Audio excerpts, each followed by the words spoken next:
Nous sommes le mardi 27 novembre. Bonjour à toutes et à tous. Bienvenue dans cette nouvelle édition du journal de la rédaction. L'actualité régionale en images en 8 minutes avec tout d'abord, vous le savez, vos prévisions météo en ce mardi.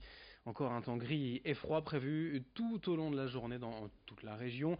Des averses attendues en fin de journée, en soirée, avec également le renforcement du vent d'ailleurs en fin d'après-midi. Avant cela, un temps sec mais couvert. Du côté des températures, comptez 7 degrés cet après-midi à Dunkerque, à Calais et au Touquet, 6 degrés à Boulogne, Saint-Omer ainsi qu'à Lille.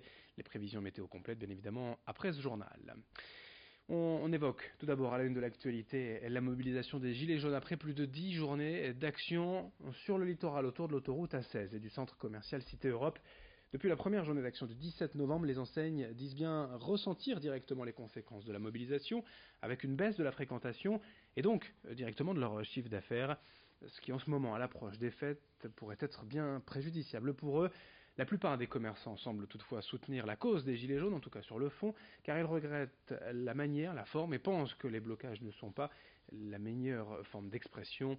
Hier, même si l'accès au centre commercial était plutôt aisé, il y avait moins de monde que l'an dernier à pareille époque. Explications et témoignages sur place au micro de Corentin Escaillé avec Marine Kijek. Pour nous, c'était catastrophique. On a déjà perdu une journée d'activité sur un samedi, grosse influence.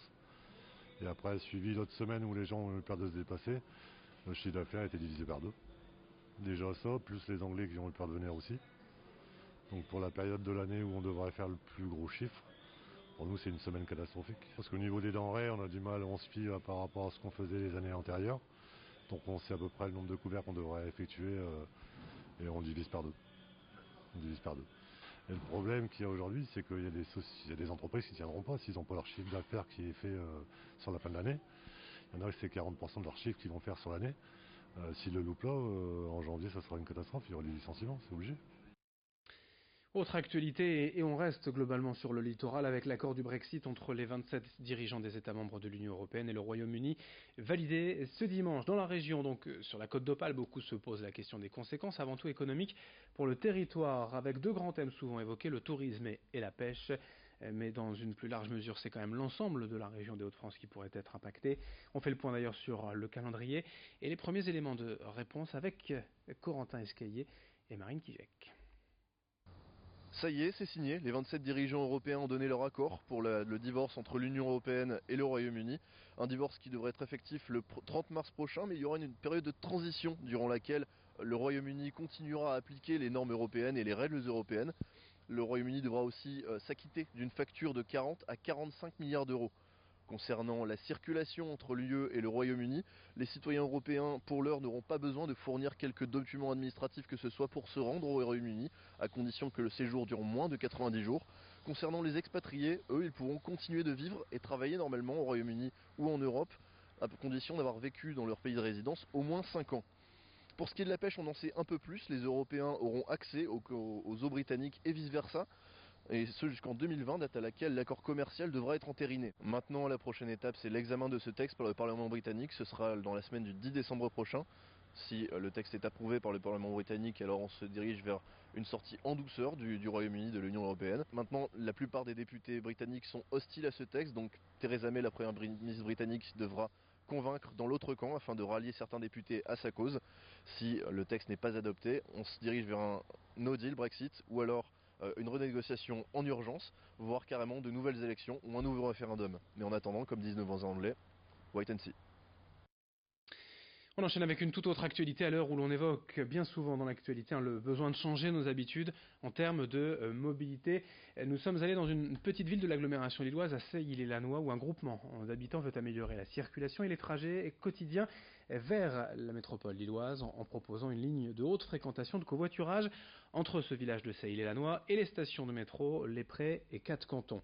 Chaque matin, selon les chiffres, près de 800 voitures quittent la commune, il y a constamment des bouchons, or la plupart des véhicules en fait n'ont qu'une personne à bord. L'idée est donc de créer un réseau de covoiturage interne via l'application Microstop. Pour en profiter, il faut s'inscrire, valider son identité afin de rassurer tout de même les conducteurs les moins habitués au covoiturage. Explication complémentaire avec l'un des habitants à l'origine de ce groupement, la Fabrique, au micro de Vincent Vieillard. Suite à l'étude qu'on a fait, on a plus de 300 mails, 300 personnes qui sont intéressées par le dispositif.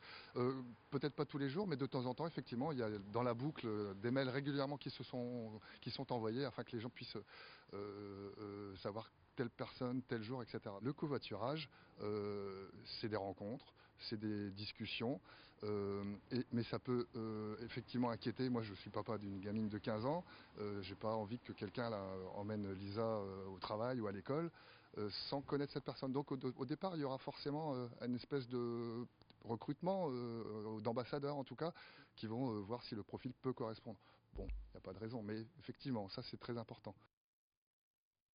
Et dans ce journal également, quelques images de la tournée nordiste du Tour Sport à l'hôpital.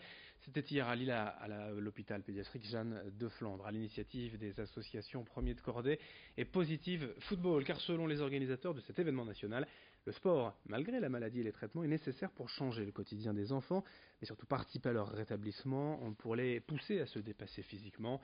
Les enfants hospitalisés âgés de 4 à 18 ans ont participé donc à divers ateliers autour du football, encadrés par des animateurs professionnels qui ont évidemment adopté les activités en fonction des maladies ou des handicaps de chaque enfant. Explication au micro de Xavier Silly. On va s'adapter. Virginie, notre éducatrice, est formée à ce genre de pathologie. Elle est capable d'adapter sa séance en fonction de l'âge des enfants, de leur pathologie. Il y a des handicaps qui sont visibles et on se dit qu'il va falloir bien adapter l'activité. Mais là, par exemple, il y a aussi des pathologies qui ne sont pas visibles mais qui demandent tout autant une adaptation de l'activité.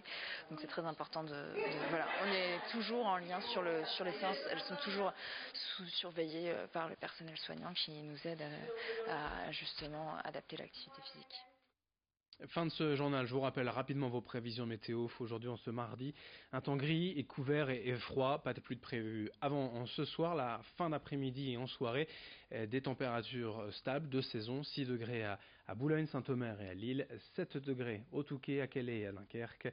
Très belle journée à toutes et à tous. Dans moins de 8 minutes, dès le prochain quart d'heure, un nouveau journal régional à suivre.